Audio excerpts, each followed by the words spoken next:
Halo teman-teman, ya, maaf ya terganggu ya, bersama Koko Gendut ya. Oke, Koko Gendut sekarang ini ada di sebuah mall ya, sebuah mall ini yaitu mall daerah PTC Super Mall daerah kota Surabaya. Oke. Nah, ini Koko Gendut mau membuat kisah seseorang ya, berinisial S. Dia mengambil sebuah pesugihan. Ya, oke.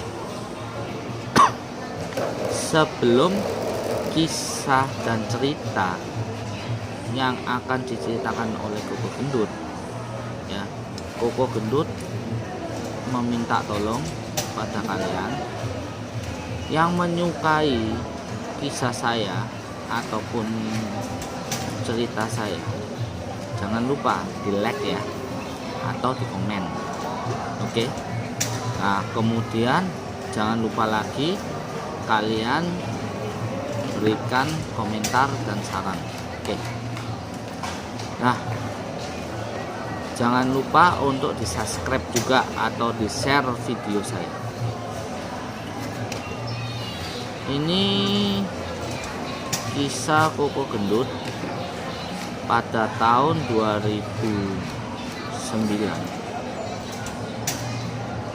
Koko Gendut bertemu sama seseorang berinisial S. Dia bekerja sebagai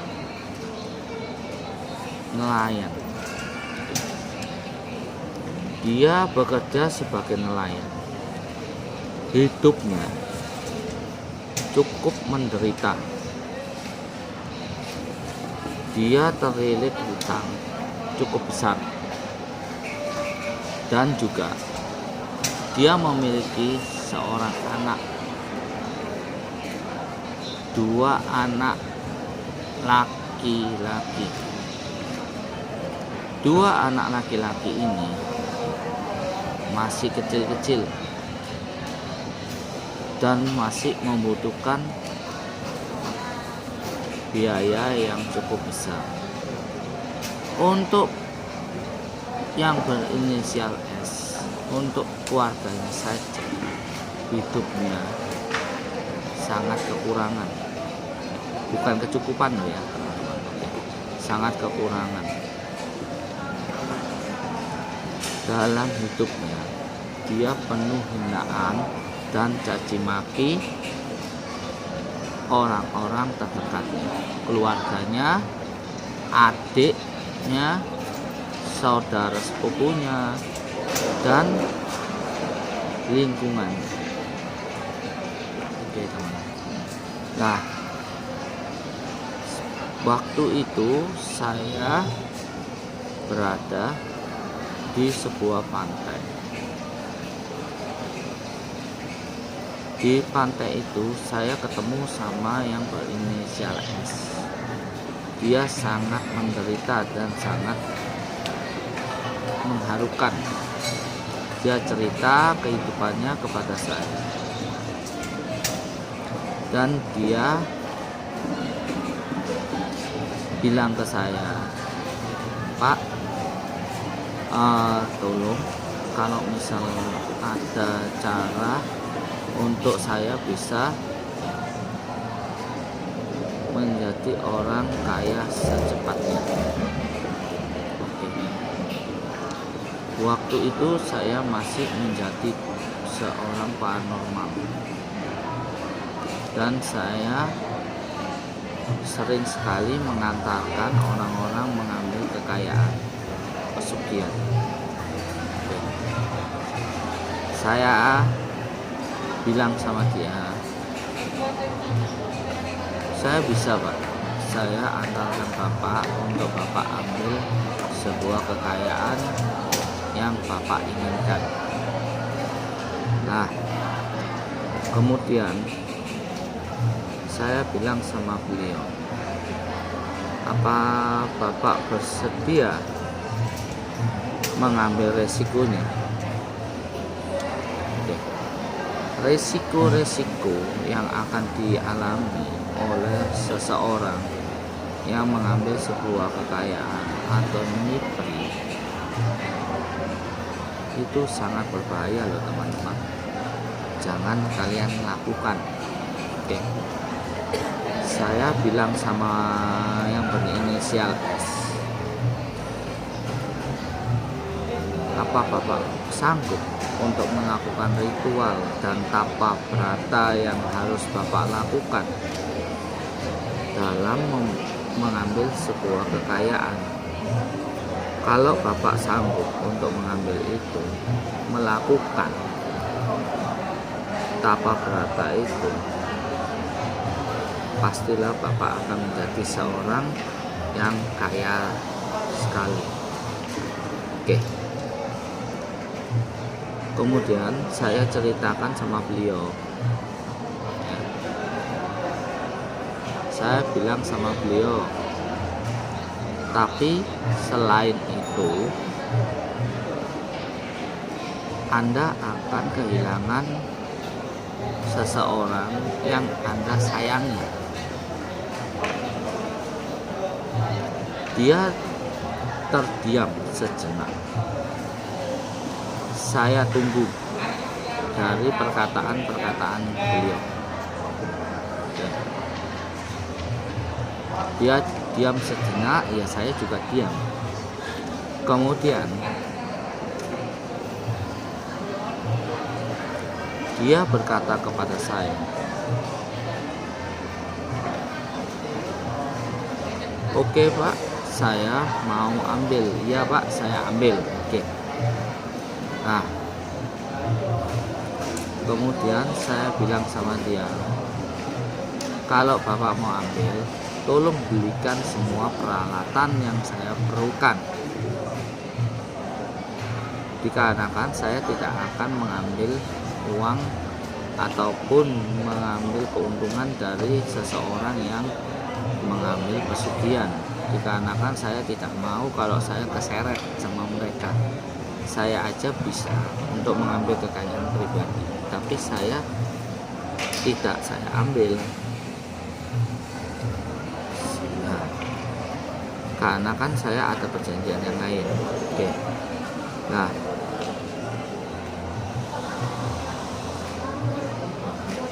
kemudian beliau bilang sama saya, "Oke Pak, saya siapkan biayanya. Gimana caranya saya bisa untuk mengambil kekayaan itu?" Kemudian beberapa hari kemudian beliau menelpon saya dan beliau minta untuk ketemu saya di daerah Surabaya. Oke.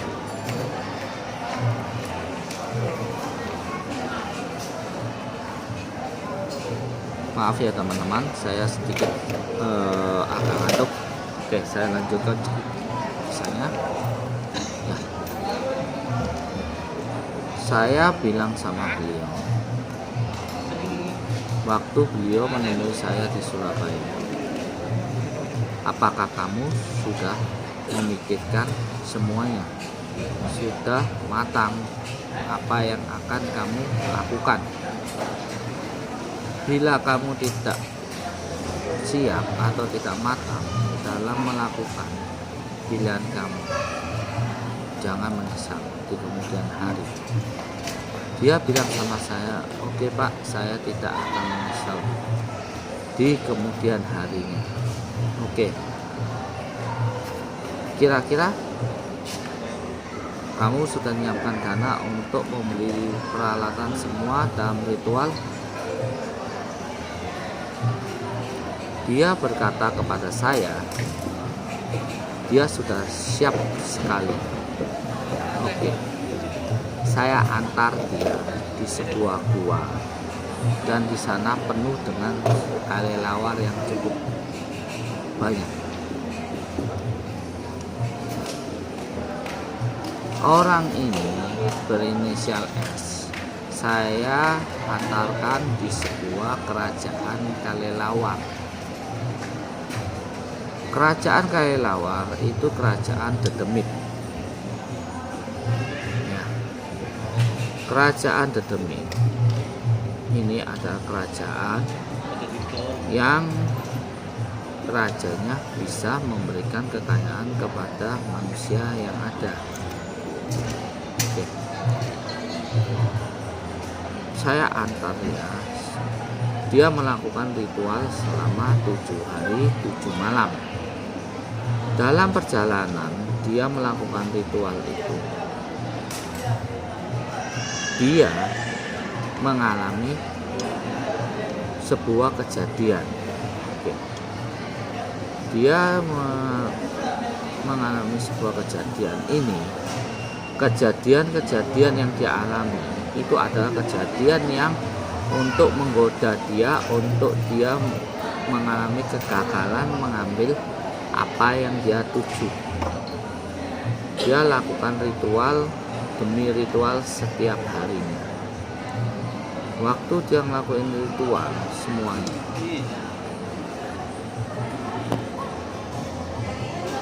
dia akan digoda dan dia akan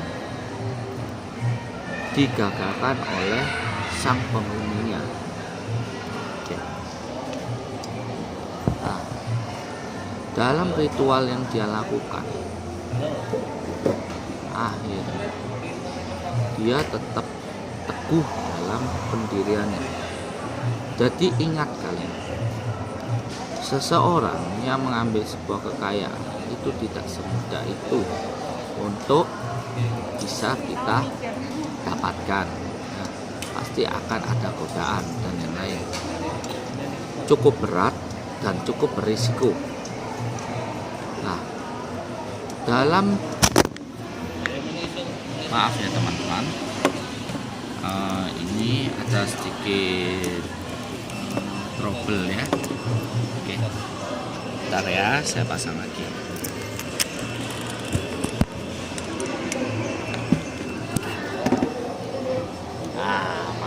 Nanti ada gangguan teknis ya. Nah, dalam seseorang yang mengambil kekayaan di dunia gaib itu tidak semudah yang kita bayangkan. Kita mau kaya dengan normal itu penuh pengorbanan, penuh kerja keras yang cukup besar. Jangan kita anggap kita tidak ada pengorbanan. Pengorbanan cukup besar sekali dan cukup membuat kita kadang putus asa. Oke, saya lanjutkan kisahnya. Dia si inisial S, dia tetap berusaha untuk mencapai, dia mendapatkan kekayaan itu. Nah, dia melakukan hari demi hari sampai dia berhasil, penuh dengan pengorbanan yang cukup berat, cukup besar. Jadi seseorang mengambil kekayaan dengan cara gaib tidak semudah yang dibayangkan. Akhirnya inisial S dalam waktu 7 hari dia mendapatkan emas batangan 48 emas batangan, 1 emas batangan setengah kilo. Oke. Nah, sebelum dia menerima emas batangan itu, dia dijamu oleh bangsa lelembut dan dia diberikan makanan-makanan enak. Nah, ingat teman-teman, yang dimakan oleh inisial S itu adalah keluarganya dia pribadi. Akhirnya dia dikabulkan oleh Raja Kelelawar Dedemit. Dia diberikan sebuah kantongan semacam sak beras, isinya penuh dengan emas batangan yang cukup banyak dan cukup untuk dia mendirikan sebuah perusahaan besar. Oke. Dia bangun kerajaan, bisnisnya dan sebagainya. Dia membangun sebuah perusahaan PT. Sampai saat ini perusahaan itu tetap masih ada, teman-teman. Oke. Setiap tahunnya di perusahaan itu akan mengambil jatah, yaitu jatah nyawa manusia yang ada yang bekerja di perusahaan yang dia pimpin. Oke. Makanya bila kalian semua mengetahui ada perusahaan yang setiap tahun akan memakan korban, yaitulah perusahaan yang dia menggunakan pesugihan ataupun sebagainya, atau di perusahaan itu ada sebuah tempat punden yang harus disakralkan. Itulah syarat-syarat perusahaan itu tetap akan berjaya. Setiap tahun perusahaan yang inisial S, dia akan ada 2-3 karyawannya yang mengalami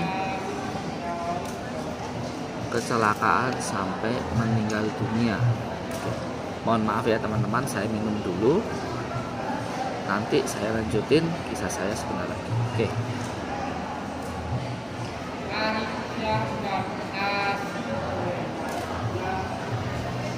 Nah, saya minum teh kopi, teman-teman, kesukaan saya ini ya.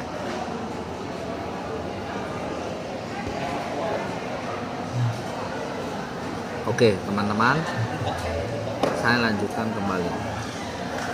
Dia boleh kaya, tetapi dia harus menyetorkan tumbal-tumbal yang diminta oleh raja kelelawar. Jadi kalian jangan merasa enak yang mengambil pesugihan ya. Selain kalian yang mengambil pesugihan tidak melalui saya, tidak saya bantu, tolong diingat, resiko kalian di tangan kalian pribadi. Jangan kira kalian enak, kalian sudah ngambil sebuah pesugihan, kemudian kalian kaya, kalian berhasil dan sebagainya. Di sanalah akan kalian alami masalah yang lebih besar. Oke. Orang yang mengambil pesugihan itu dia akan kaya selama hidupnya masih ada. Kemudian bila anak-anaknya yang masih hidup, mereka tidak meneruskan jalur pesugihan yang diambil oleh orang tuanya, anak-anaknya itu akan mengalami yaitu hidup lebih susah dibandingkan orang tuanya, dan dia akan mengalami cobaan yang cukup berat, teman-teman. Jadi kesimpulan, orang mengambil kekayaan pesugihan itu ada batasnya. Oke, batasnya yaitu usia kalian